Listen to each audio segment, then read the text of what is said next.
va commencer à l'heure, histoire de prendre de bonnes habitudes dès le départ.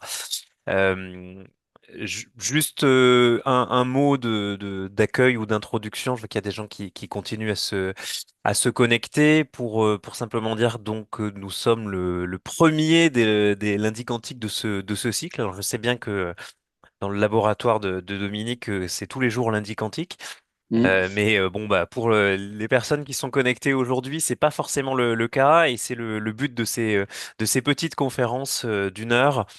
C'est justement d'échanger des réflexions et de faire intervenir des chercheuses, des chercheurs, et puis plus largement, bon, pour l'instant, il y a que des universitaires qui vont intervenir en tout cas dans les premiers mois, mais ensuite qu'on ait aussi des acteurs de la tech, pourquoi pas des acteurs politiques qui viennent nous présenter des réflexions sur l'évolution des technologies quantiques en général, mais aussi leur encadrement, puisque la chaire donc de l'Institut universitaire de France porte sur l'encadrement éthique et juridique des technologies quantiques. J'ai voulu créer ce centre de réflexion sur l'évolution des technologies pour élargir un petit peu le sujet et pouvoir avoir des approches pluridisciplinaires, à la fois de philosophes, de, de juristes, d'économistes, pourquoi pas de géographes plus tard. Et bien sûr, on commence avec un physicien quantique, donc Dominique, qui est professeur à l'Université de Bourgogne. Tu es donc directeur du département de physique, Oui.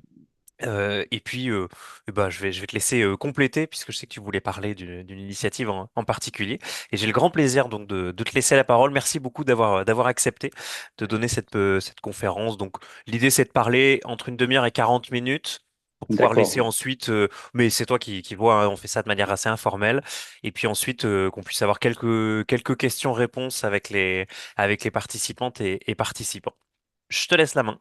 Ok, alors je vais déjà essayer de. Alors merci pour l'introduction. Je vais donc essayer de partager mes transparents. Euh, Normalement, tu peux le faire. voilà, Ouais, donc c'est bon. c'est bon en fait, oui. Ouais, Et alors, hop, voilà.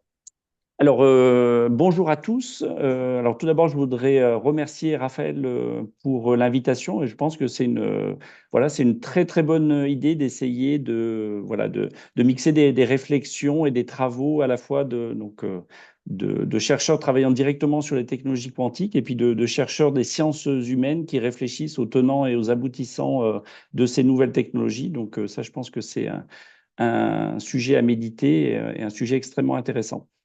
Donc, alors, l'exercice qui m'a été demandé, c'est donc quelque chose qui est extrêmement difficile parce que les technologies quantiques sont un domaine en plein bouleversement et en évolution extrêmement rapide. Et donc, il est extrêmement difficile, surtout pour un public de non-spécialistes, de résumer en 30 ou 40 minutes l'état de l'art ou l'évolution de ces technologies quantiques. Donc, j'ai sélectionné quelques événements. Donc, je me suis déjà basé sur une approche historique. Et puis, j'ai sélectionné quelques développements récents qui nous donneront une idée, en fait, de l'état actuel de ces technologies. Alors, état actuel qui est également une vision personnelle des choses, mais après, voilà, donc n'hésitez pas à m'interrompre si vous avez des questions ou des remarques sur le sujet. Mais voilà, je ne pourrais pas être exhaustif par rapport à tous les développements, donc j'ai essayé de sélectionner quelques événements majeurs et quelques découvertes majeures qui ont eu lieu dans ce domaine sur ces dernières années. Alors, pour commencer, comme je m'adresse à un public de non-spécialistes, je vais revenir à la mécanique quantique. Alors, je vais essayer de faire toute cette description pratiquement en n'écrivant aucune équation, donc simplement avec des mots. Donc, parfois, ça sera un petit peu flou, mais l'idée, c'est vraiment de vous donner voilà, les idées qui ont été utilisées et la philosophie utilisée par les physiciens et les mathématiciens de ce domaine. Et une première date peut-être à avoir en tête, c'est 1900. Et à cette date-là, finalement, les physiciens sont, euh, à ma connaissance, assez contents d'eux. Et parce qu'ils ont eu, donc, au cours du 19e siècle, obtenu de très nombreux résultats, à la fois d'un point de vue théorique et expérimental.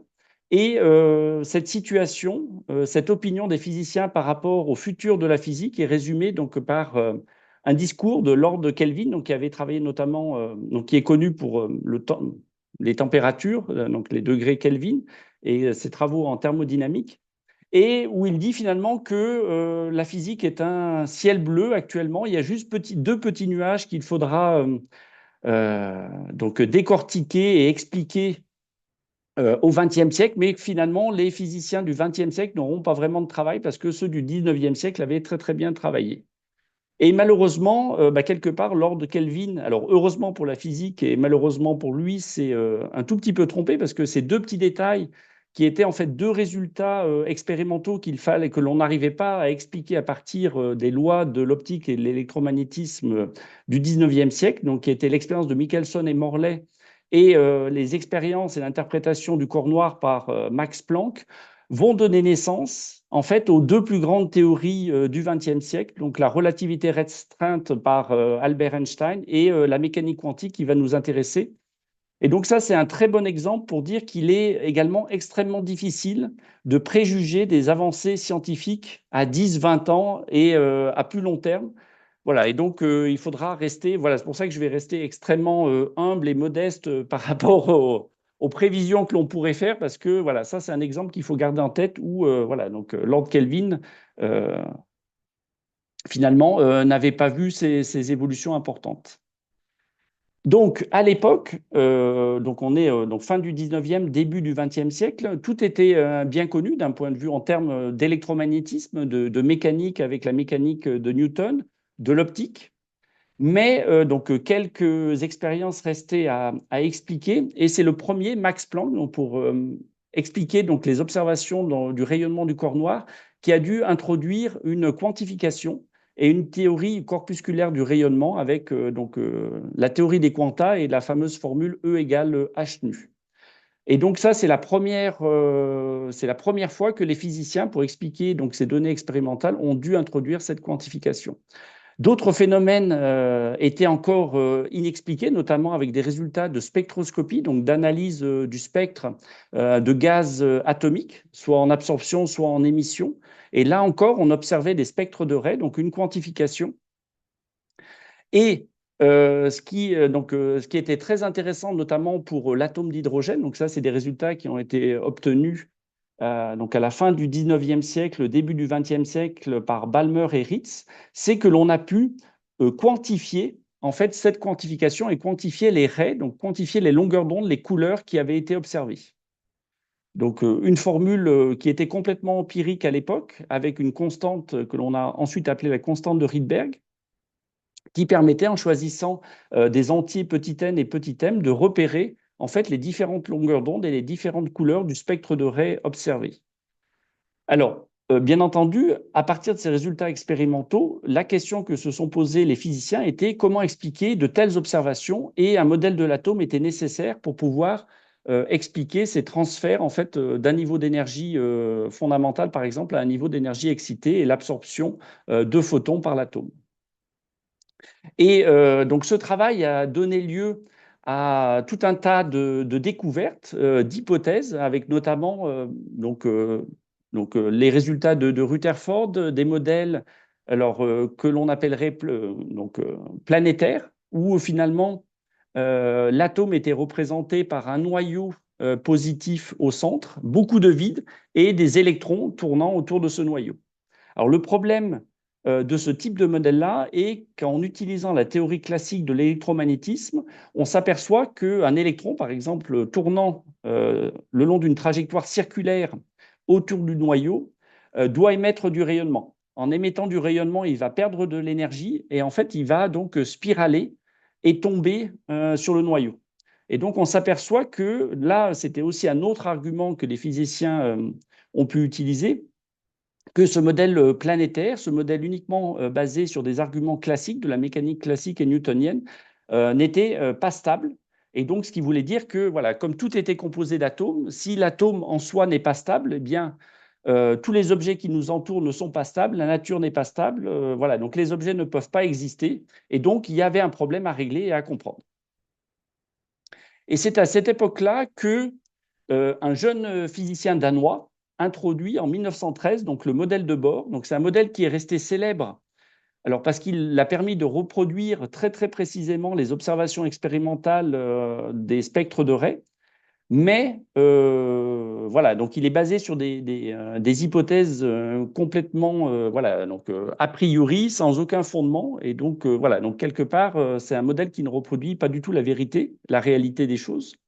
Et l'idée de, en fait, Bohr a fait des hypothèses ad hoc, notamment en supposant que bah, pour résoudre le problème de la stabilité des atomes, il a supposé que les électrons ne pouvaient suivre que certaines trajectoires d'énergie bien définies, donc par exemple avec un rayon bien défini, que pour échanger un niveau, pour passer d'un niveau à l'autre, d'une trajectoire à l'autre, on pouvait le faire qu'en absorbant ou en émettant donc un quanta d'énergie, donc avec la constante de Planck petit h et la fréquence nu, et que cette fréquence ne pouvait prendre que des valeurs discrètes. Et pour introduire cette discrétisation, en fait, il a rajouté une autre condition de quantification à partir d'une autre grandeur mécanique, qui est celle du moment cinétique. Mais voilà, donc ce qu'il faut garder à l'esprit, c'est que pendant toute cette époque-là, donc il y a eu tout un tas de tentatives pour essayer d'expliquer les résultats expérimentaux et de trouver des modèles adéquats basés alors, sur la mécanique classique, l'électromagnétisme classique avec quelques modifications, et pour réussir à reproduire les résultats expérimentaux. Et alors, ce qui a rendu célèbre le modèle de Bohr, même si c'est un modèle qui est voilà, donc en grande partie faux, c'est qu'il a permis de retrouver les formules de Balmer, donc, que je vous avais donné tout à l'heure, avec quelque chose qui était très très joli, c'est que la constante de Rydberg pouvait s'expliquer et pouvait s'exprimer uniquement en fonction d'autres constantes fondamentales, comme la charge de l'électron, la masse de l'électron, la vitesse de la lumière. Et donc ça, c'était un résultat qui est voilà, très très joli et qui était valable à mieux que le centimètre moins 1, donc avec une très très grande précision. Voilà. Donc ça a donné voilà, donc, une première impulsion à la recherche en physique qui a montré que on pouvait expliquer à cette échelle-là de manière théorique les différents résultats expérimentaux. Alors malheureusement, le modèle de Bohr alors, a été un tout petit peu généralisé donc, à partir des années 1915-1916, mais on s'est rapidement rendu compte qu'il n'était pas utilisable lorsque l'on considérait un atome avec plusieurs électrons. Voilà, plusieurs électrons actifs. Et c'est à ce moment-là que, donc là, on est typiquement dans les années 20, donc entre 1920 et 1930, où des progrès mathématiques et le développement mathématique de la mécanique quantique a vraiment eu lieu, avec deux résultats principaux, selon moi. Donc, le principe d'incertitude d'Heisenberg, qui a montré que l'on ne pouvait pas déterminer de manière simultanée la position et la quantité de mouvement d'une corpuscule. Donc, il y avait une précision qui était limitée. Cette précision n'était pas liée à la qualité de l'appareil de mesure, mais c'était vraiment une précision intrinsèque de la mécanique quantique. Donc ça, c'était quelque chose qui était vraiment différent de ce que l'on pouvait observer en mécanique classique, hein, ou en mécanique classique, par exemple, si vous conduisez votre voiture, hormis les questions de précision de l'appareil de mesure, vous pourrez toujours dire avec, voilà, donc, hormis ces questions de précision, vous pourrez toujours spécifier la position et la vitesse de votre voiture, ce qui n'est plus le cas avec une corpuscule quantique. Et puis, peut-être le résultat le plus célèbre, c'est l'équation dynamique de la mécanique quantique, donc l'équation de Schrödinger, qui va finalement remplacer donc, dans ce nouveau paradigme les équations de Newton pour pouvoir décrire voilà, donc la dynamique d'un objet quantique. Et le point qui est intéressant, donc là également, c'est un vrai pas en avant, une vraie différence par rapport à tout ce qui était connu auparavant, c'était que voilà, l'objet est désormais décrit par une fonction d'onde, donc on perd quelque part la notion de trajectoire. Il n'y a plus qu'une notion de densité de probabilité, donc on ne va plus pouvoir spécifier précisément la position d'une particule, mais simplement préciser avec une certaine probabilité sa précision. Et donc l'équation de Schrödinger, qui est une équation donc, aux dérivées partielles non linéaires. Et le point intéressant de cette équation est qu'elle est écrite dans les complexes, alors que voilà, toutes les équations physiques avant l'équation de Schrödinger étaient écrites dans les réels. Et donc là, ça pose une vraie difficulté dans le sens où ben voilà, les appareils de mesure ne donnent que des quantités réelles. Et avec la fonction d'onde, on a un objet qui est intrinsèquement complexe. Et voilà, donc ça a entraîné également de nombreux débats sur la question de ce que l'on pouvait mesurer, quelle était l'origine physique de ce formalisme-là, qui est voilà, donc, voilà, qui a été notamment discuté par Bohr, Einstein pendant de très très nombreuses années. Mais le point important qu'il faut garder en tête, alors hormis voilà, les aspects relativistes où d'autres équations doivent rentrer en ligne de compte, c'est que 100 ans après, donc on est pratiquement 100 ans en 2024, c'est toujours cette équation-là qui est utilisée. Alors elle n'est pas forcément encore très très bien comprise par les physiciens. Voilà, il y a encore des discussions sur l'interprétation d'un point de vue même philosophique de cette équation, mais elle permet de reproduire avec une très très bonne précision tous les résultats expérimentaux, et c'est encore cette équation-là qui est utilisée voilà, quotidiennement dans les laboratoires voilà, en France et de par le monde. Et donc, c'est quelque chose voilà, qui est très, très impressionnant, qui a été réalisé donc, par les physiciens dans les années 20. Et donc, bien entendu, donc ça, c'est quelque chose qui est connu. Il y a du très, très grand nom donc, dans la physique quantique donc, qui ont permis ce développement-là. Donc, j'en ai cité plusieurs, hein, donc Schrödinger, Heisenberg, Bohr, alors Einstein. Alors, même si jusqu'à la fin de sa vie, il n'a pas forcément cru donc, à la véracité de la mécanique quantique ou à la complétude de la mécanique quantique, Pauli, Feynman. Et ce que je voudrais également souligner, c'est que il y a eu des Français célèbres donc, qui ont donné une impulsion au développement de ce domaine, notamment dans les dernières années, puisque depuis 1997, alors j'espère ne pas en avoir oublié, donc 4 prix Nobel, 4 Français ont été récompensés par le prix Nobel, notamment le dernier, Alain Aspect, pour le prix Nobel sur l'intrication quantique en 2022, qui a été en fait prix Nobel, le précurseur du développement des technologies quantiques. Alors, quel est le statut donc après ce bref rappel des développements historiques de la mécanique quantique, quel est le statut actuel de la physique quantique? Alors, comme je vous le disais, donc à partir de l'équation de Schrödinger, la physique quantique a pour but de décrire des systèmes à l'échelle atomique, moléculaire ou contenant des spins. Elle permet aussi, dans certains cas, de décrire des objets à l'échelle macroscopique. Donc en physique du solide, donc comme les matériaux supraconducteurs ou donc le corps noir.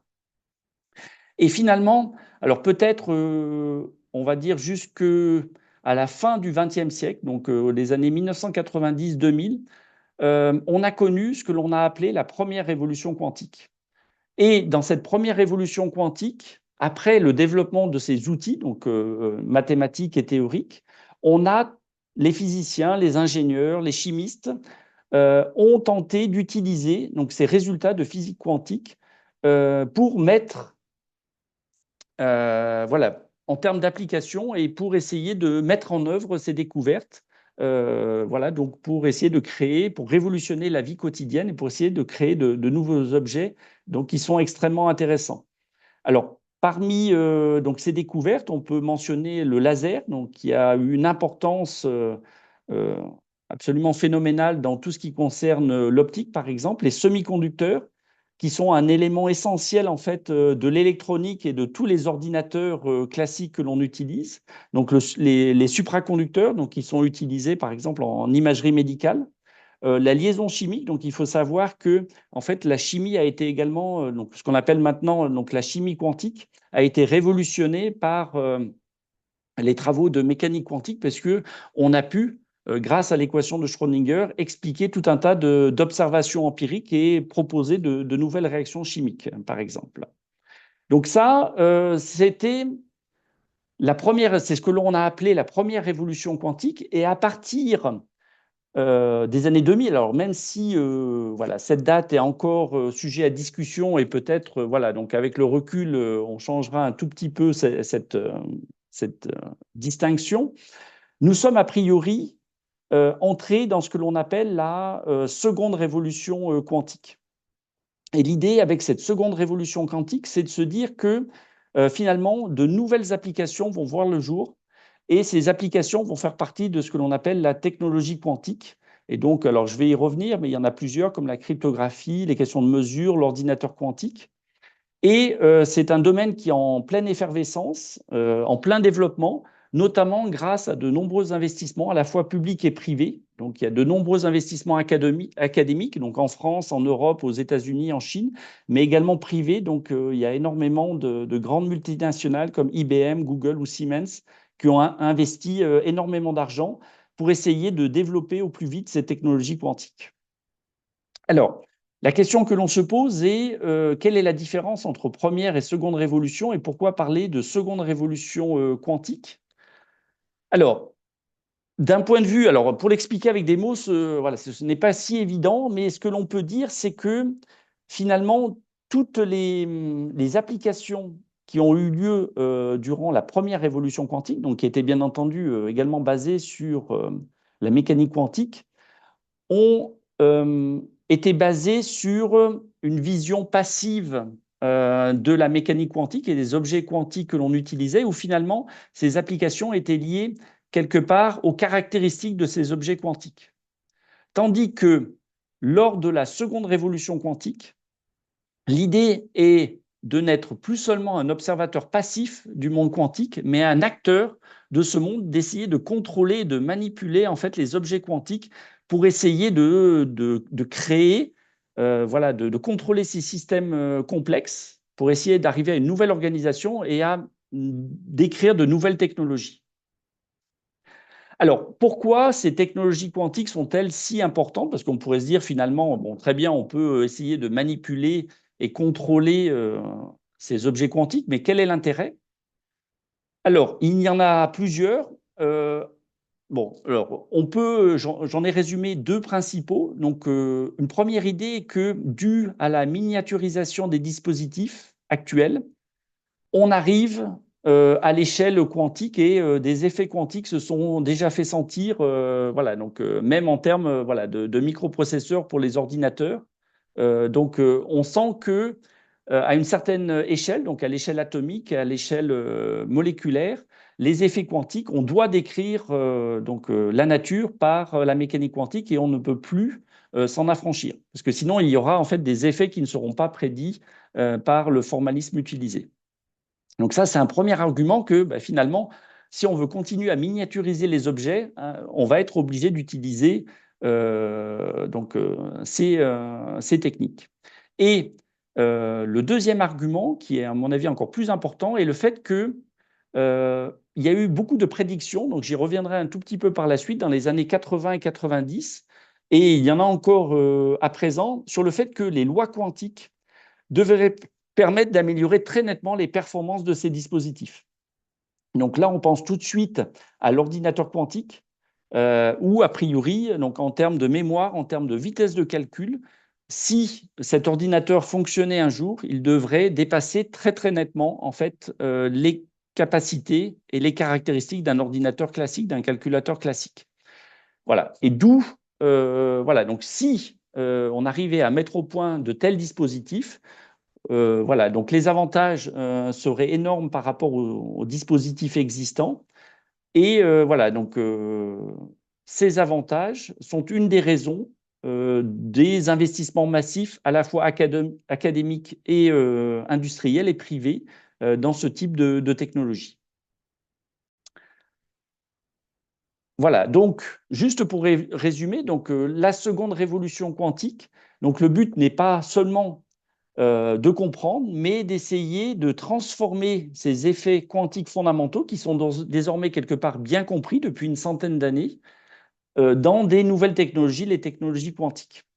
Et alors, juste un autre rappel, voilà, donc deux personnes qui ont eu un impact et qui auront un impact dans les années futures sur cette technologie quantique, donc deux Français, Alain Aspect qui a eu le prix Nobel en 2022 et Jean Dalibard du Collège de France, donc qui est médaille d'or du CNRS en 2021, pour montrer l'importance de ces thématiques, voilà, donc vis-à-vis même de ces prix scientifiques.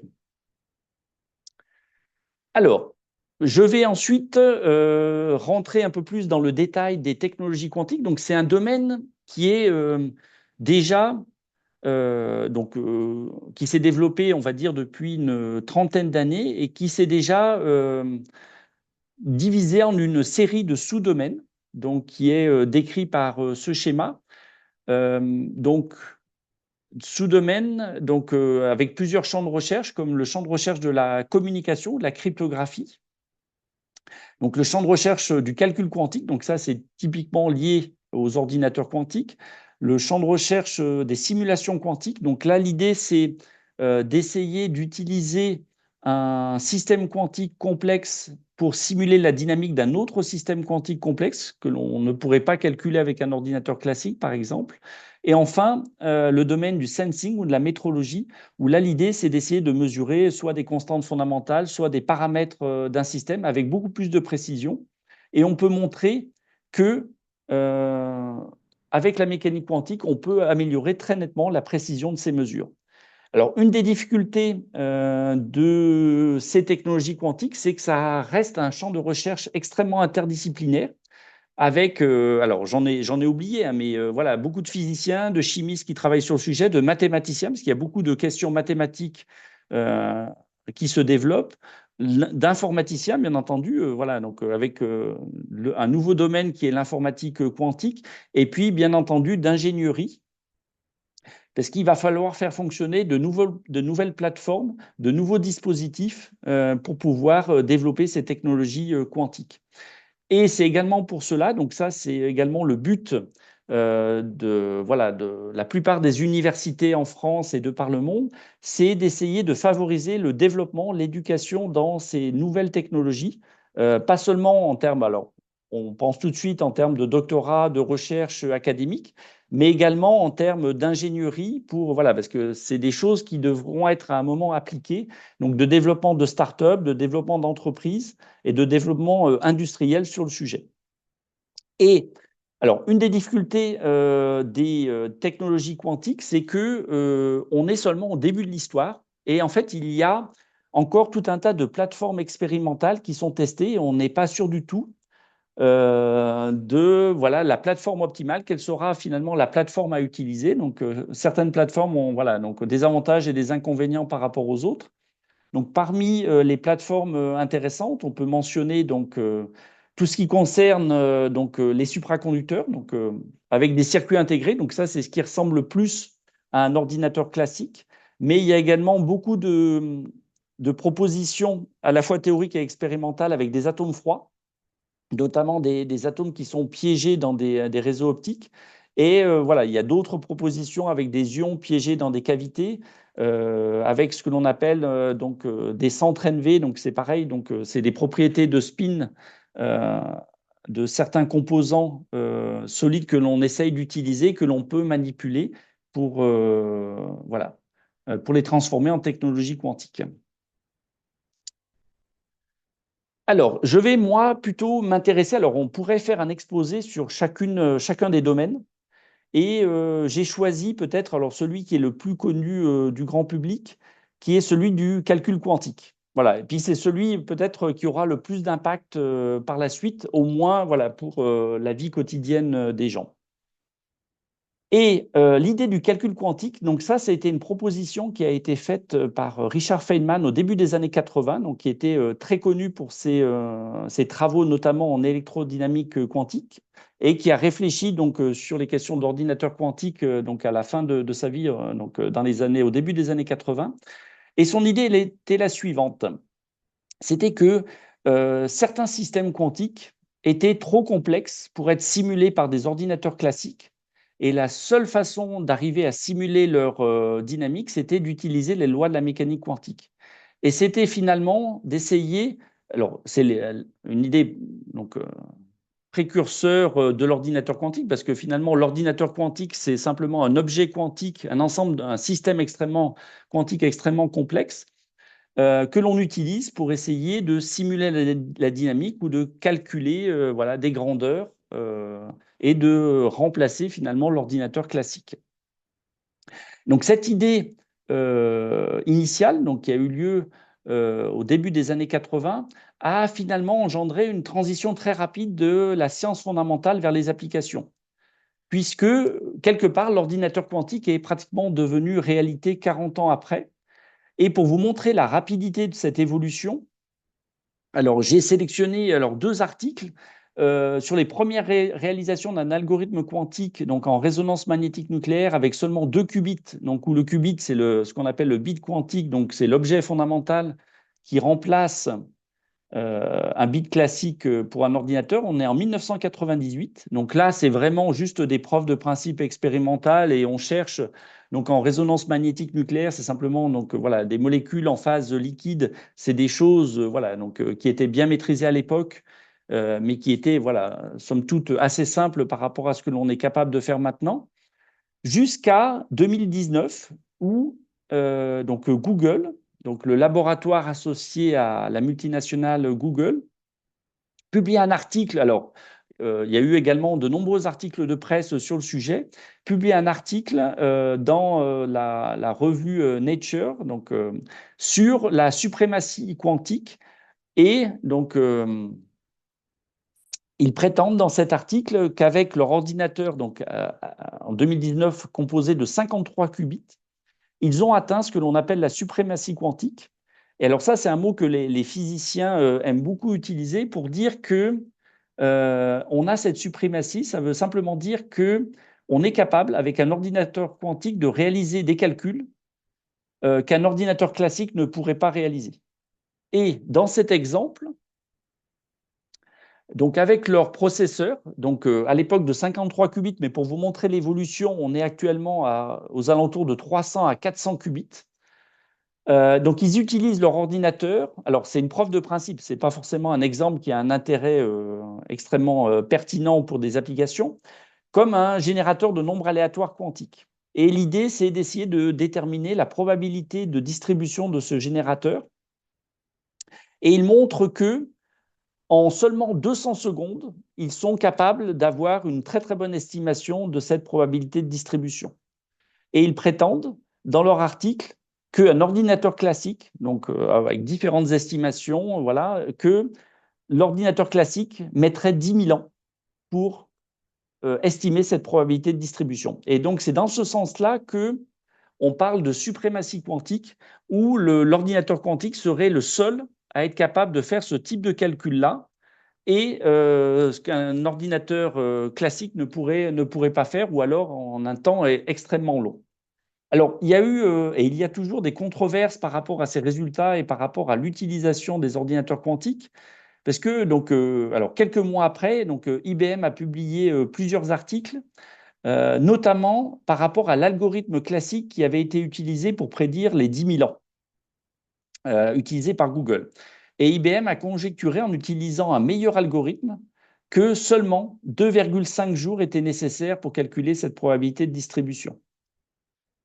Et donc, alors, voilà, l'idée, c'est pas du tout de rentrer dans la polémique, mais ça montre deux choses. Ça montre que les comparaisons entre d'algorithmes classiques et algorithmes quantiques sont, en termes de temps, de rapidité ou de mémoire, sont toujours extrêmement compliquées parce qu'on n'est jamais sûr d'utiliser le meilleur algorithme pour réaliser un calcul donné. Donc ça, c'est le premier point. Et cela montre quelque part également, et donc ça, c'est un sujet qui est encore l'objet de recherche, notamment dans un nouveau domaine que l'on appelle l'informatique quantique, qui est que même si demain ou après-demain, on avait un ordinateur quantique qui fonctionnait parfaitement, on ne saurait pas si les algorithmes que l'on utilise, alors il y a quelques algorithmes pour quelques travaux très spécifiques comme la décomposition en nombres premiers ou la transformée de Fourier qui sont connus, mais de manière générale, on ne sait pas exactement quels sont les meilleurs algorithmes quantiques ou quelle est la meilleure façon d'utiliser l'ordinateur quantique pour réaliser des tâches données ou des opérations données. Et donc ça, c'est un travail donc, qui est réalisé en parallèle du travail expérimental de mise au point de l'ordinateur quantique et des technologies quantiques. C'est, de manière générale, c'est comment utiliser au mieux, même d'un point de vue théorique, d'un point de vue mathématique, ces technologies pour essayer d'utiliser voilà, ces nouvelles technologies avec voilà, le meilleur rendement ou de manière optimale, de façon optimale, ces technologies-là. Voilà. Et donc, voilà, j'en viens donc à la développement de cette nouvelle discipline, donc l'informatique quantique, où cette fois-ci, donc le bit, donc qui était l'élément de base d'un ordinateur classique, soit en 0 ou en 1, est remplacé par deux états possibles, une superposition de deux états que l'on note souvent.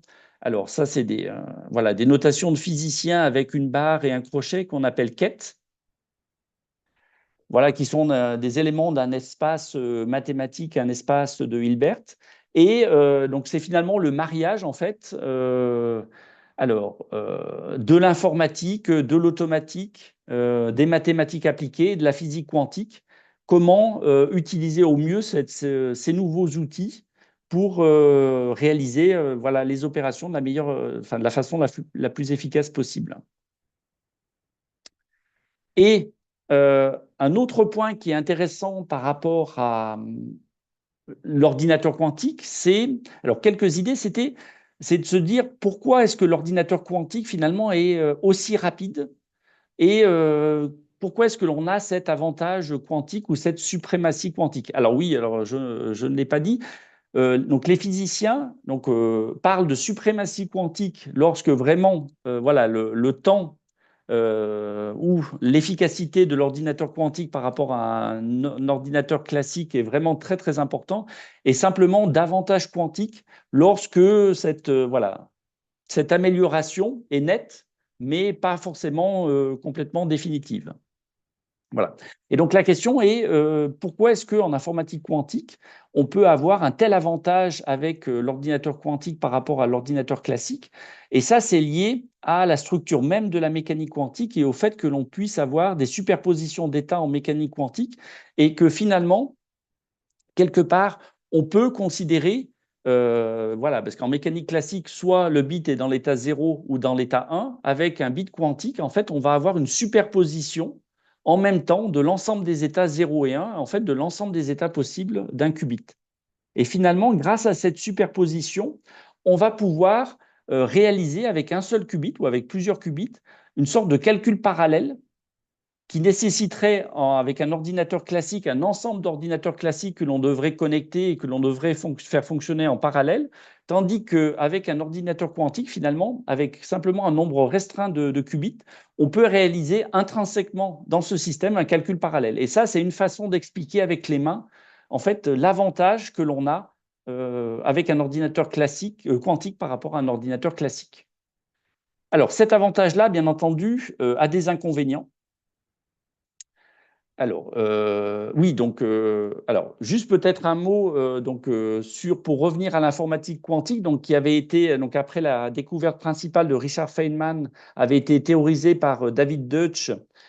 Et David Deutsch avait prédit donc, en 1985 qu'avec 300 qubits, on pouvait faire des calculs plus rapides qu'un ordinateur classique de la taille de l'univers. Donc là, c'était encore, alors, c'était des calculs conceptuels et mathématiques. Dans le cas d'un ordinateur quantique idéal. Et à partir de 1994-1996, donc les premiers algorithmes quantiques, notamment par Shor et Grover, ont été développés, montrant, là encore, d'un point de vue mathématique, comment utiliser les algorithmes quantiques et l'ordinateur quantique. Mais voilà, donc là, on se dit, c'est vraiment un objet absolument formidable. Il faut mettre voilà, toute notre énergie pour développer l'ordinateur quantique. On va pouvoir faire des calculs extrêmement rapides. Voilà, donc voilà, ça va permettre de développer de nouvelles technologies. Mais il y a quelques inconvénients et qui sont liés notamment à la difficulté de la construction d'un point de vue expérimental de l'ordinateur quantique. Alors, la première difficulté, alors on peut les résumer typiquement ces difficultés au nombre de deux. Alors la première difficulté, c'est un problème de scalabilité. Alors ce qui veut dire, alors là c'est un anglicisme, quelque chose qui n'est pas très beau, mais qui veut dire que en fait avec un système quantique, il est très difficile si vous avez 10 qubits, de passer à 12 qubits, de passer à 14 qubits. Donc, il est très difficile d'augmenter la taille de votre système. Parce qu'ensuite, vous allez avoir de nouvelles interactions qui vont être qui vont intervenir. Vous risquez, en augmentant la taille de votre système, d'interagir avec le reste de l'environnement, donc d'autres systèmes avec des interactions que vous n'avez pas prévues ou que vous ne voulez pas. Et donc ça, c'est un problème qui est extrêmement difficile à résoudre. Alors jusqu'à présent, on pensait que ce problème allait être très difficile à résoudre, mais finalement, dans les 5 dernières années, il y a eu un progrès énorme, notamment, je vous disais, donc Google qui est passé typiquement de 50 qubits à 400, 300, 400 qubits. Et donc, ce problème de scalabilité semble à peu près, voilà.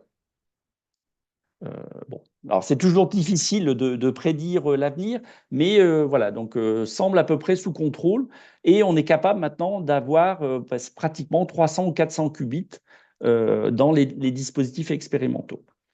Alors, une autre difficulté qui est liée aux particules quantiques, à leur petite taille, c'est la sensibilité de ces particules à toute forme de bruit, notamment le bruit quantique, n'importe quelle petite perturbation de champ électromagnétique qui n'aurait absolument aucun effet sur un objet de taille macroscopique ou sur voilà, donc, un objet classique.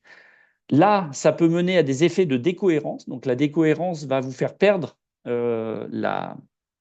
l'état quantique de votre système et va vous faire perdre voilà, tout votre avantage quantique, et ça va mener aussi à de très nombreuses erreurs.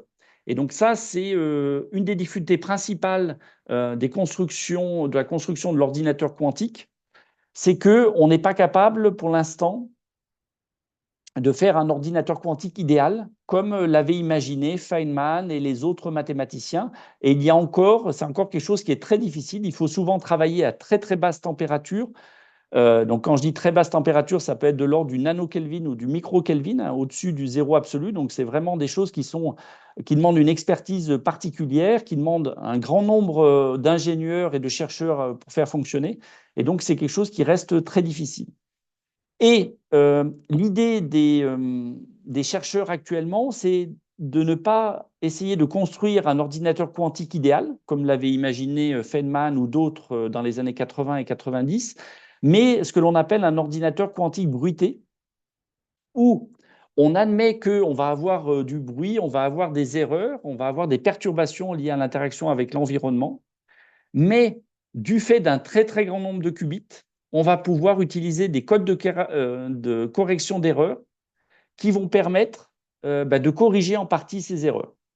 Voilà. Et là, on estime que pour avoir ce type d'ordinateur quantique bruité, alors il faut bien entendu beaucoup plus de qubits que pour un ordinateur quantique idéal, mais voilà, peut-être avec 1000, 2000 qubits, le nombre de qubits serait suffisant pour pouvoir utiliser au mieux cet ordinateur quantique. Donc, c'est un des objectifs actuels, de prendre en compte la difficulté de la maîtrise expérimentale de ce bruit et voilà, d'essayer de trouver une solution technologique pour utiliser avec ces codes de correction d'erreur, par exemple, un ordinateur qui serait encore très efficace.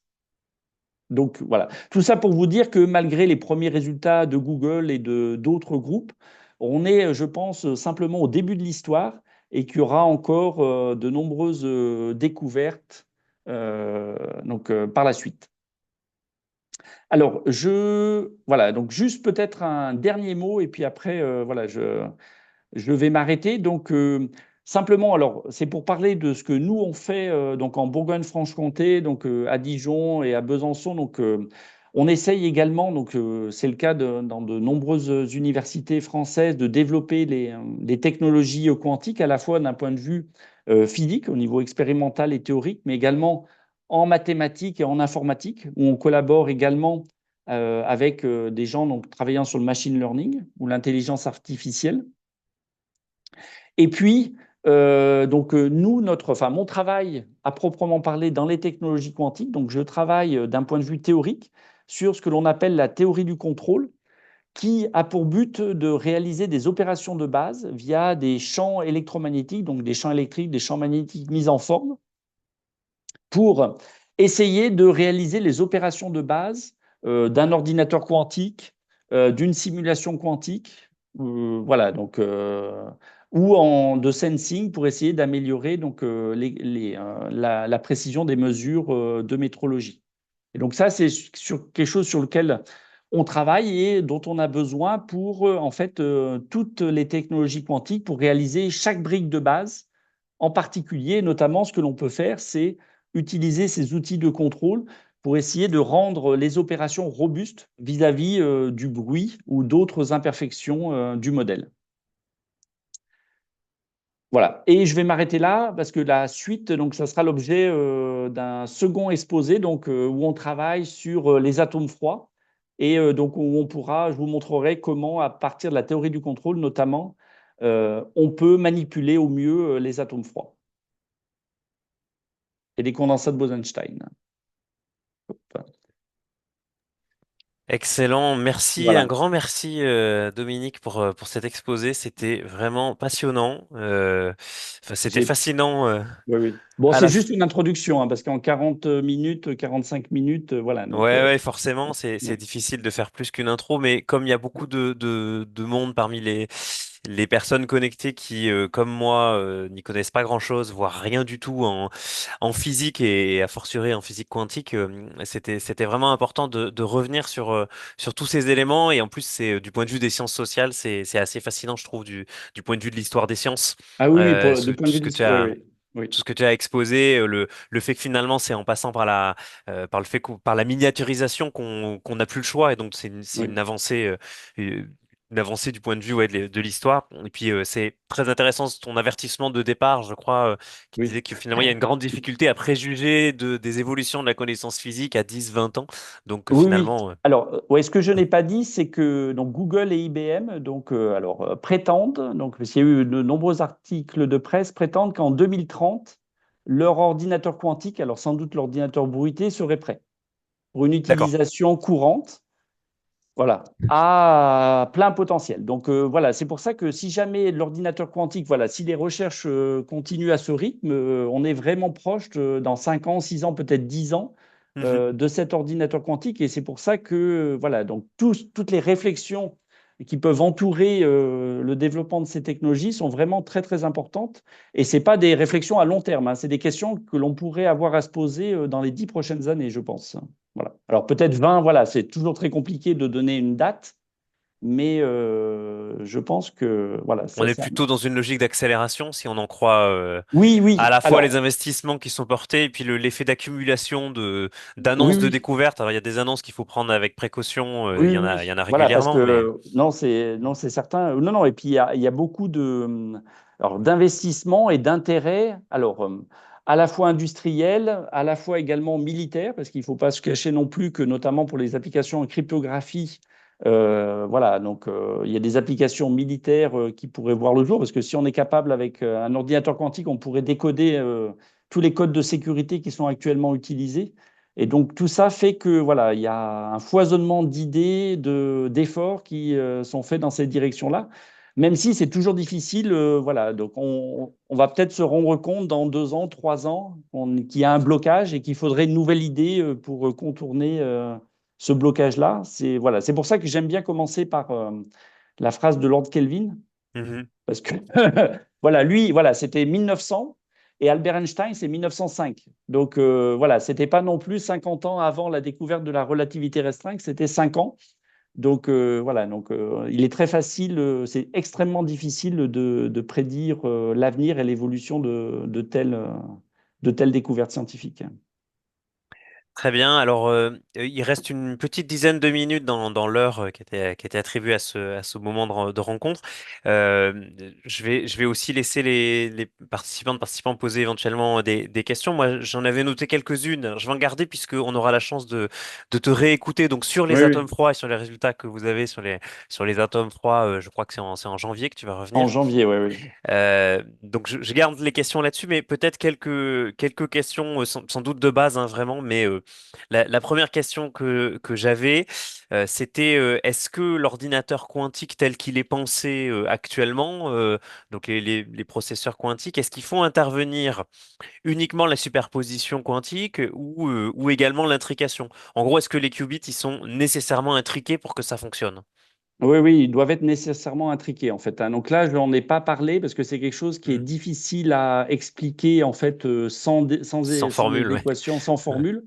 Mais en fait, toute la seconde révolution quantique et tous les avantages, alors une très grande partie des avantages quantiques que l'on peut avoir sont basés sur l'intrication quantique. Et D'accord. notamment, bah, c'est pour ça que tous les résultats d'Alain Aspect, donc, qui a été le premier à montrer dans les années, donc c'est 1981-1982, les résultats sur l'intrication quantique. Donc, c'est pas si vieux que ça, hein, voilà, c'est juste 45 ans, hein. Il a eu le prix Nobel il y a 2 ans. C'est vraiment ces résultats-là qui ont été les précurseurs du développement de ces nouvelles technologies quantiques. Hmm. D'ailleurs, je précise pour celles et ceux qui nous écoutent que les conférences d'Alain Aspect, il aime bien faire de la vulgarisation. Il y a plein de conférences sur YouTube qui sont hyper accessibles, même pour vraiment des débutants comme moi, des néophytes en Mm. physique quantique. Et c'est vrai que il arrive à expliquer assez simplement ces résultats en optique. Donc ça, c'est assez Mm. fascinant. J'ai une Ouais. double question pour finir, et puis après, je vois qu'il y en a déjà une dans le chat. Je pose les deux. D'abord, j'avais cru comprendre à un moment que les ordinateurs quantiques actuels, donc il n'y en avait pas vraiment, et qu'on en était à des sortes de simulateurs d'ordinateurs quantiques. Alors, qu'est-ce qu'il en est? Et puis, deuxième question qui va avec, puisqu'on est à 300, 400 qubits actuellement, qu'est-ce qui finalement pose difficulté pour aller plus loin? Est-ce que c'est la scalabilité, comme tu l'as exposé, ou est-ce que c'est plutôt le bruit qui empêche de monter à 1000 ou 2000? Oui.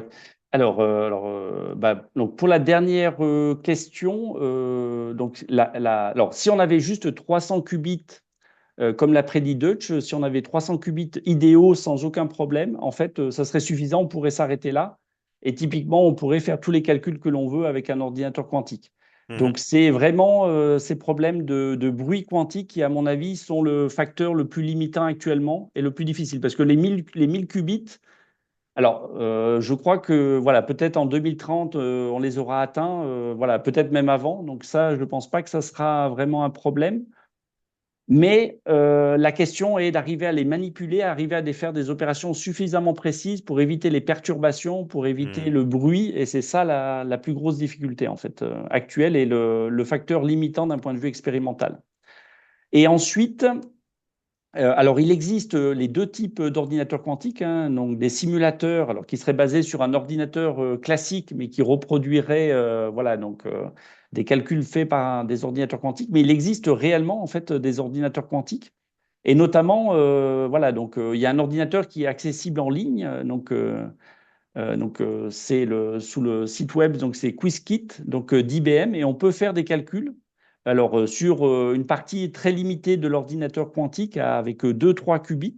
Donc, nous, nos étudiants de master en physique l'utilisent déjà. Donc, l'avantage d'Internet, c'est qu'on peut, voilà, il n'y a pas besoin d'avoir un ordinateur quantique sur son bureau, hein. Il suffit qu'il y en ait un quelque part et avec Internet, on peut le commander et faire des calculs avec. Il est possible de faire en ligne des calculs très simples. Voilà. Donc, il existe déjà et l'ordinateur, alors, contre rémunération, l'ordinateur à son plein potentiel d'IBM est également utilisable. Voilà. Donc ça fonctionne déjà, mais donc il y a les questions de bruit quantique et l'autre question, je pense qu'il faut garder en tête, c'est l'utilisation optimum de l'ordinateur Mhm. quantique. Et ça, d'un point de vue théorique ou mathématique ou informatique, il y a encore, je pense, des questions extrêmement intéressantes à résoudre de ce côté-là. Super, merci beaucoup. Alors, je vois dans le chat, Pierre, tu veux poser ta question, Pierre Bordet, qui est un collègue maître de conférence aussi à l'Université de Bourgogne. Peut-être que tu as écrit ta question parce que tu peux pas mettre le son. Je sais pas. Alors, Ah ben est-ce que voilà. vous m'entendez? Ouais, on t'entend très bien, ouais. Parfait, je ne savais pas qu'on pouvait ouvrir le micro. Merci beaucoup pour cette conférence. Euh, Ah, alors oui, j'ai posé deux questions qui sont à la fois liées et pas liées. C'est parce il me semblait, alors peut-être que j'avais loupé une partie, mais il y a des choses pour lesquelles l'ordinateur quantique va être jugé extrêmement compétent. Mais oui. il me semblait aussi qu'il y avait des opérations pour lesquelles il ne présentait aucune plus-value.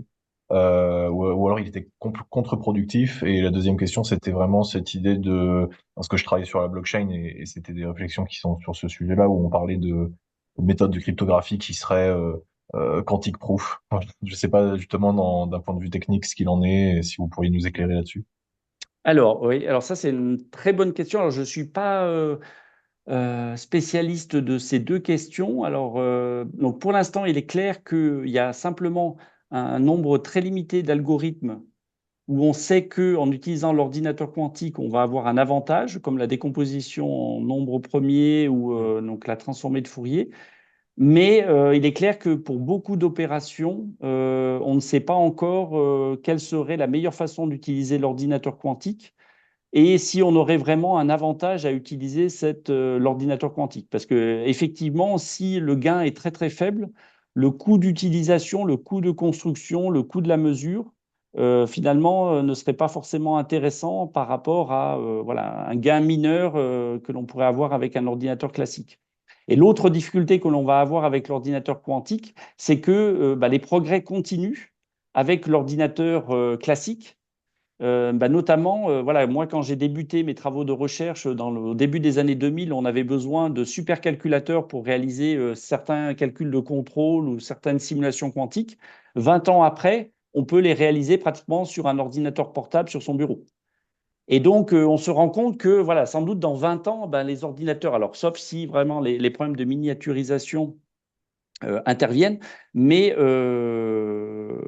donc sans doute, voilà, dans 20 ans, l'ordinateur classique sera encore plus performant et donc l'avantage quantique sera encore voilà, plus difficile à démontrer parce que c'est un avantage toujours pareil par rapport à une référence qui serait l'ordinateur classique.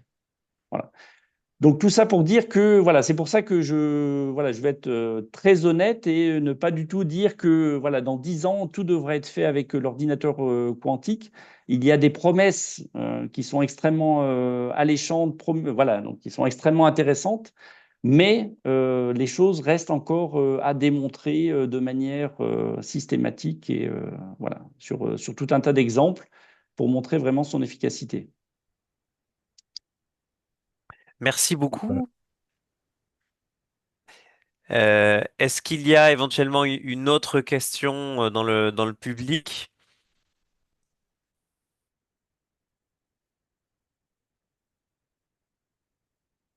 Ouais, j'ai coupé mon son au passage.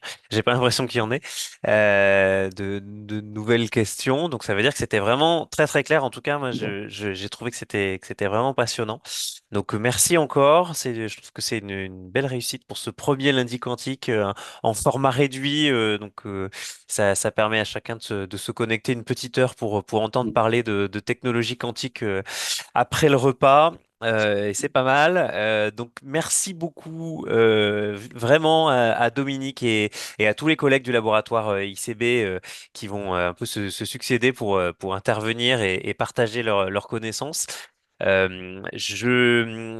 Merci au Crédit Me aussi qui est le laboratoire de Dijon qui est le support de ma chère IUF. Et je crois il y avait Clotilde Fortier, notre directrice, qui s'est connectée tout à l'heure. Et je l'en remercie. Un tout petit point agenda pour finir. Donc d'abord, la rediffusion de cette vidéo sera disponible dès que j'aurai fait les découpages et l'ajout des logos officiels sur le site du Cevotech et du Crédit Me. On se verra en décembre, donc le 2 décembre, c'est donc le prochain lundi quantique où je vais parler des stratégies quantiques des États. Je sais qu'il y a des amis et collègues de l'Université Laval qui nous suivent aussi en ligne au Québec et donc il s'agira d'un approfondissement de la conférence que j'ai prononcée il y a quelques semaines à Québec sur ce thème. Et on pourra échanger ensuite, bien sûr, après. Le vendredi 6 décembre, il y aura une conférence, cette fois-ci en présentiel à Dijon. Et donc, je ferai passer l'information pour tous les collègues dijonnais, puisque ça se passera à la MSH et ce sera le lancement officiel de la chaire IUF le vendredi à midi et demi, précisément. Et puis, on finira par un petit café gourmand. Bon, voilà, histoire de, tant qu'à se voir en présentiel, autant faire les choses bien. Et puis ensuite, on se verra, je crois, le 16 décembre pour le prochain lundi, le lundi quantique d'après, avec Camille Lombard-Latune qui est aussi connectée et qui nous parlera de thermodynamique quantique, si je me trompe pas. Tout ça s'annonce passionnant. Un grand merci encore, Dominique. Merci beaucoup à toutes les participantes, tous les participants. Et puis, à très très bientôt en ligne ou en vrai à Dijon.